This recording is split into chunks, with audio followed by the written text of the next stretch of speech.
Hello there. Once again, I don't have too good news today. There are shocking numbers. The energy price shock is hitting Britain harder than its neighbors. After 12 years of austerity and, of course, Brexit, the country is becoming a crisis kingdom.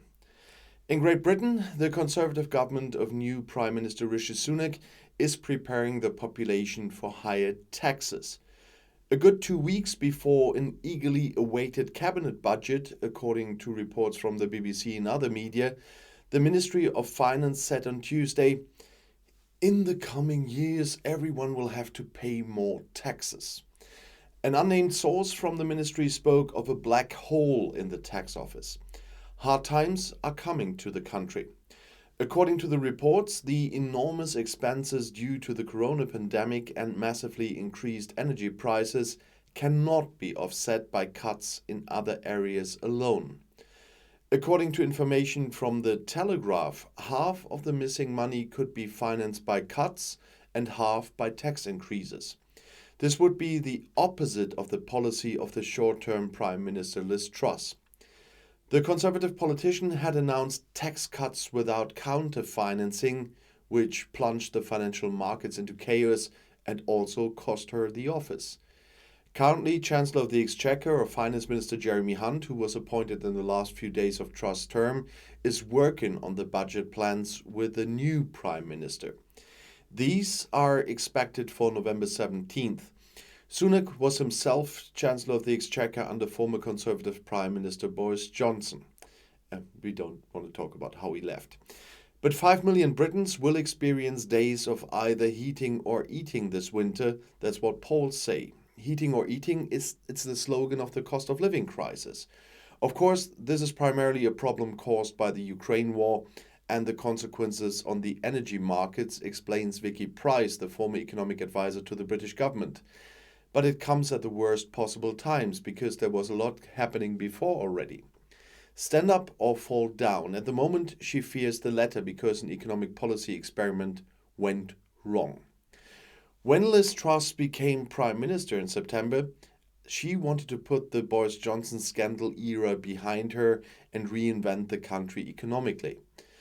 The Brexit hardliners were now in power with radical ideas, lower taxes for the rich and the minimum tax rate for companies. Financed with new debt paid for by the enormous economic growth that will be triggered in this way. Yeah, that's a fantasy economy, according to economists and, of course, the financial markets. Living on credit in an economic crisis with record inflation and debt, that triggered a tremor on the financial markets. The pound plummeted, interest rates on British government bonds shot up. The English central bank had to save pension funds, and that's the old age provision for hundreds of thousands of Britons, from collapsing with billions. It did cost Truss the office after only 6 weeks, but the country and the people will probably suffer from the follow-up costs for years. Rising commodity and energy costs have pushed UK food inflation to record levels. In October, consumers paid 11.6% more than in the same month last year, according to the monthly index published by the Retail Association BRC and the market research institute Nielsen IQ. Food inflation had already reached a record 10.6% in September and is now well above the 3-month average of 9.7%. Even basic products such as tea bags, milk, and sugar have increased significantly, it said. Prices for fresh products even rose by 13.3%. Overall, therefore, retail prices climbed by 6.6%. Prices have been pushed up by the significant input cost pressures retailers are facing due to rising commodity and energy prices and a tight labor market, said BRC CEO Helen Dickinson. While some supply chain costs are slowly coming down, this is more than offset by high energy costs. That means there's a difficult time ahead for retailers and households alike, Dickinson said. Just one example of the crisis in the country, but nobody draws the conclusion to question support for Ukraine. That was explained by Times columnist Matthew Paris. The British self-image is that we are always on the side of freedom, said Paris, regardless of whether the Prime Minister is Johnson, Truss, or now Sunak. There would be no public debate like in other countries.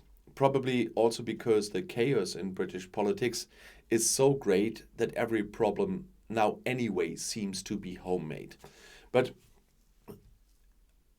I have to say a few words about all the whataboutism guys in the comments.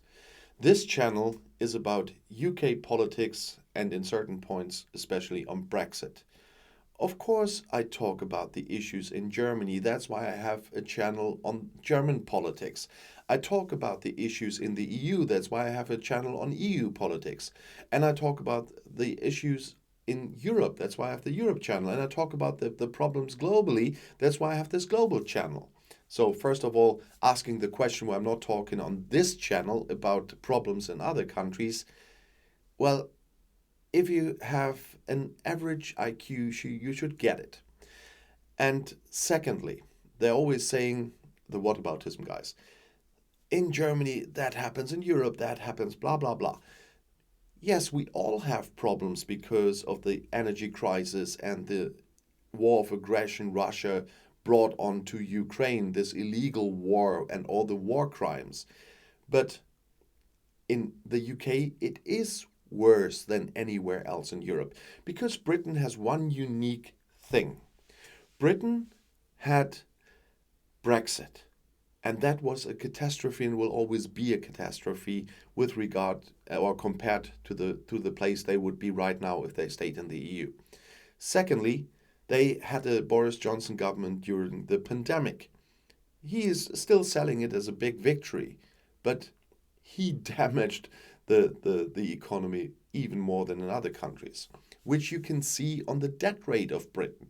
Britain before Brexit and before Johnson had a very low debt rate on a level like Germany and so on.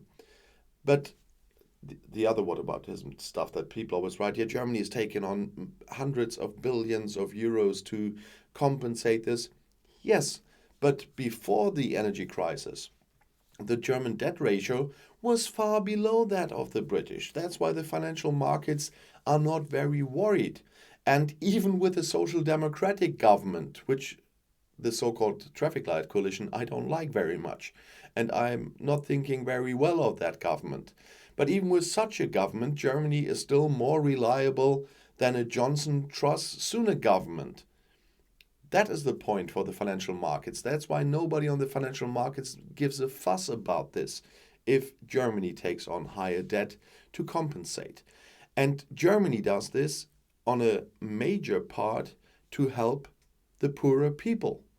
It's still not made properly because the rich ones also get money. They could have made those laws better. But it still brings money to the poorest people in society. And that's a big difference because they can still spend it on produce and everything.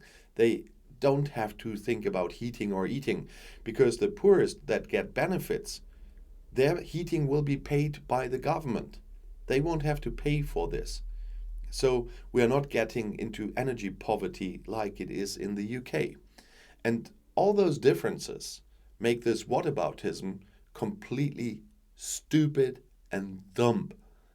And that's, anyway, I delete that stuff anyway because it's just trying to throw a smokescreen. But that's why it's even doesn't make any sense.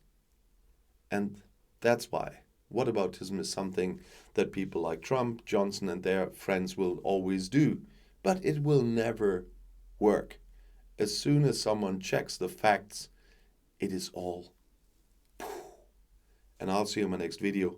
I'll be back.